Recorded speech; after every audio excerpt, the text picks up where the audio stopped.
Apa yang bisa dipelajari oleh para storyteller dari teknik punchline yang sering digunakan sebagai penutup para stand-up comedian? Halo, nama gue Rane Hafid dan lu baru aja mulai dengerin Suarane Podcast. Jadi ceritanya gini, gue tuh pengen banget nyoba bikin seri tentang storytelling. Udah lama banget gue pengen bikin serial tentang storytelling ini di podcast gue, dan tentu saja diselang-seling dengan bahasan-bahasan lain ya pastinya ya. Kenapa? Karena gue percaya kalau ngomong podcast itu adalah semuanya tentang konten. Podcast is all about content, bukan tentang teknologi, bukan tentang platform apa yang dipakai. Tapi yang paling penting menurut gue adalah semua tentang konten. Dan ketika bicara konten, gue percaya podcast itu intinya adalah storytelling, bercerita, bernarasi, bertutur, atau apapun itu istilahnya lah. Bebas-bebas, terserah kau mau pakai istilah yang mana. Nah, di bagian pertama dari serial tentang storytelling ini, gue malah mau mulai dari ending, dari bagian belakang. Gimana? Sabar.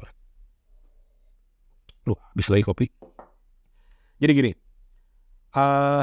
banyak storyteller yang mengabaikan ending atau bagian akhir dari cerita mereka. Padahal, gue percaya banget ending sebuah cerita itu adalah kesempatan untuk, ini istilah gue ya, untuk mengikat pendengar supaya paham cerita lo, satu. Dan yang kedua, supaya inget terus sama cerita lo.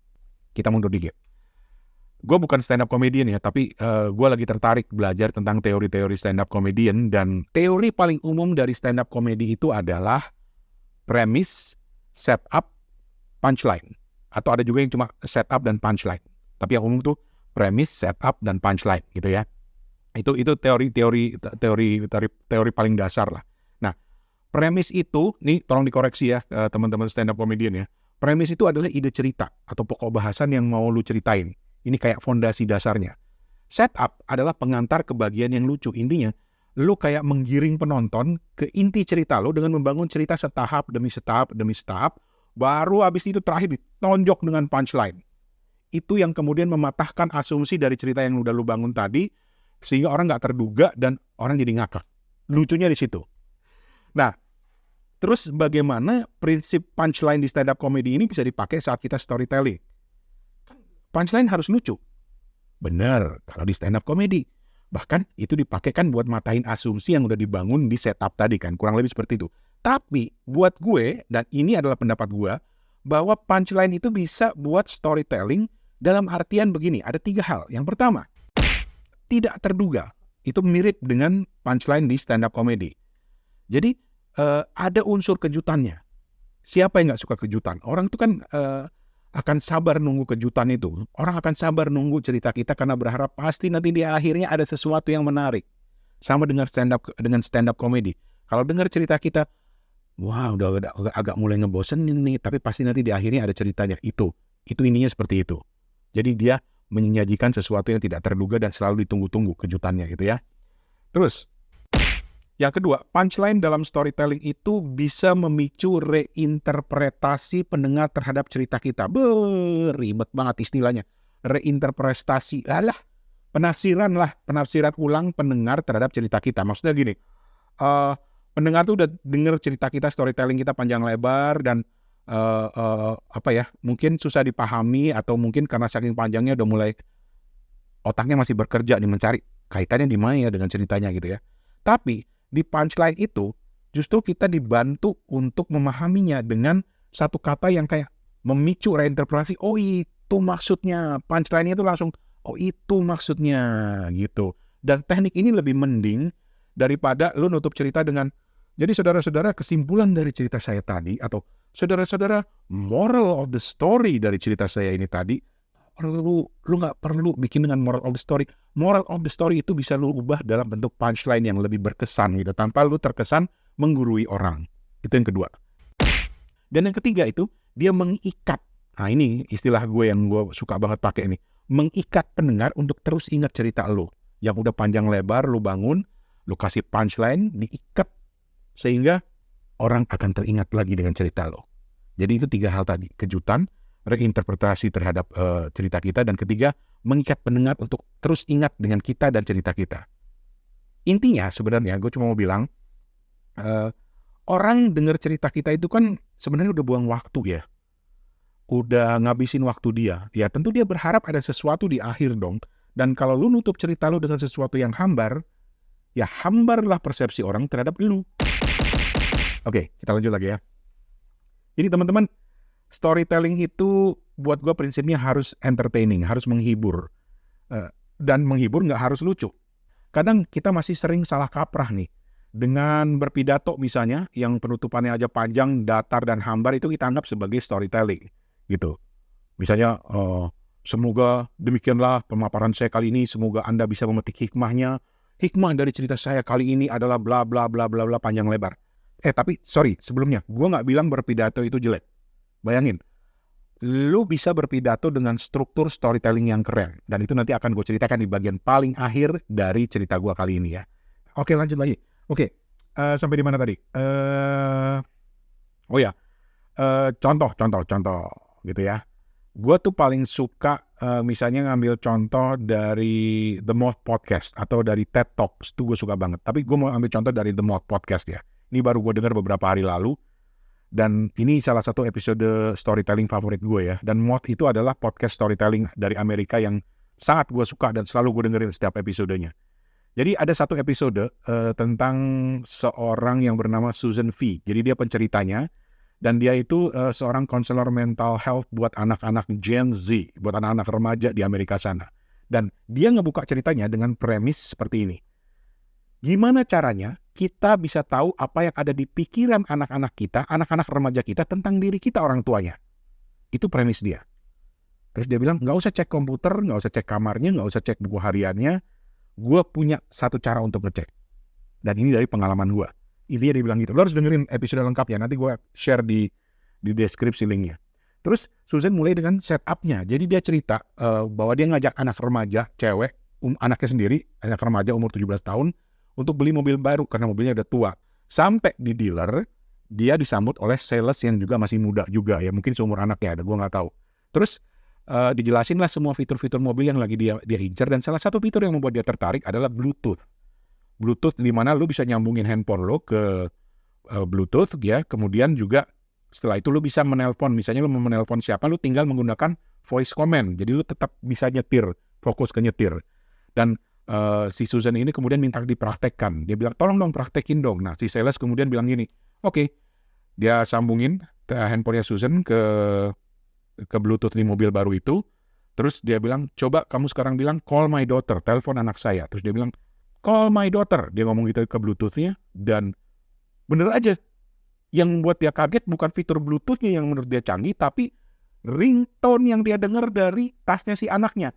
Ringtone-nya itu adalah ringtone lagu Carmina Burana. Carmina Burana ini kalau di film-film itu ada sebagai musik latar kalau ada tokoh jahat muncul, atau ada tokoh-tokoh serem muncul gitu, itu selalu pakai lagu Carmina Burana yang na na na na na na na na na na na na, ya kurang lebih begitu. Itu dia kaget lah, anak gue kenapa ringtone-nya kalau gue yang nelpon lagunya Carmina Burana gitu. Itu belakangan dia tahu. Tapi karena dia seorang mental health counselor untuk anak remaja, dia bisa menahan diri untuk tidak marah. Tapi pada saat perjalanan pulang dia nanya ke anaknya, ngomong-ngomong, kalau gua pakai Carmina Burana, kalau bapak lu pakai ringtone apa? Dan si anak bilang sambil nyengir, hey, Imperial March. Punchline-nya di situ. Nah, Imperial March itu teman-teman kalau lu penggemar Star Wars adalah latar musik yang dipakai kalau muncul tokoh antagonis si Darth Vader itu yang tan tan tan tan taran tan taran gitu. Dalam hati, waktu gue dengerin episode itu gue bilang bener juga ya, dan itu nempel langsung di kepala gue gitu loh. Lucu juga ya, karena gue teringat gue pernah pakai, gue nemu versi rock dari Imperial March itu dan gue pakai jadi ringtone kalau bos gue di Bangkok dulu nelpon. Bos gue nggak denger ini, bodo amat, dia nggak ngerti bahasa Inggris, bahasa Indonesia. Oke, lanjut. Jadi itu teman-teman, bagaimana contoh punchline dalam storytelling, karena itu cerita biasa sebetulnya, lucu tapi juga tidak dimaksudkan untuk melucu karena itu kisah nyata gitu. Dan banyak cerita-cerita lain yang dramatis, yang sedih, yang serius, yang ditutup dengan punchline atau ending yang cakep. Bukan punchline yang dimaksudkan untuk melucu, tapi Punchline yang dimaksudkan untuk mengejutkan orang, membuat orang bisa reinterpretasi cerita yang baru saja didengarkan panjang lebar, dan juga mengikat supaya orang selalu ingat dengan cerita kita. Terakhir nih, kalau gue tadi nyebut-nyebut soal pidato, ya gue nggak bermaksud bilang pidato itu jelek. Pidato itu kalau disampaikan dengan teknik storytelling yang bagus, bisa jadi legend, bisa diingat sepanjang masa. Dan salah satu ending favorit gue untuk pidato itu pernah disampaikan oleh Steve Jobs di tahun 2005 ketika dia berpidato di hadapan para wisudawan di Universitas Stanford. Dan pidato itu kemudian dikenal sebagai The Stay Hungry, Stay Foolish speech. Kenapa? Karena memang dia punchline-nya atau ending-nya itu dengan kata-kata stay hungry, stay foolish. Jadi gini, intinya pidato Steve Jobs itu sebenarnya intinya cuma mau bercerita tentang pengalaman hidup dia, naik turun hidup dia, kemudian diseling dengan nasihat-nasihat untuk para lulusan-lulusan anak-anak baru ini yang baru mau terjun ke dunia kerja. Jadi misalnya dia bilang, waktu lu tuh terbatas, jangan ngabisin waktu dengan menjalani hidup orang lain, dengan niru-niru orang lain. Terus juga ayolah mumpung lu muda, lu lakuin apa yang lu suka, find what you love katanya, terus kejar mimpi lu, dan kalaupun hidup memperlakukan lu nggak bagus, kalaupun dalam hidup lu banyak kemunduran, banyak kegagalan, justru itu adalah kesempatan lu untuk belajar dan melihat banyak kesempatan lain. Standar bukan? Tapi cara Steve Jobs bercerita itu menarik sekali sehingga orang jadi, oh Steve Jobs juga pernah menemui kegagalan. Bahkan Steve Jobs itu seorang anak yang tidak dibesarkan oleh ayahnya, kurang lebih seperti itu. Tapi yang lebih menarik buat gue adalah penutupnya. Karena penutupnya adalah dengan kata-kata stay hungry, stay foolish tadi. Intinya sebenarnya stay hungry, stay foolish itu apa ya? Jadi pidato Steve Jobs itu kurang lebih 14 menit, hampir 15 menit gitu ya. Pidatonya pendek aja. Tapi intinya stay hungry, stay foolish itu ingin mengatakan bahwa cobalah hal-hal yang baru. Yang dia istilahkan dengan stay hungry. Lu lapar terus dengan hal-hal baru.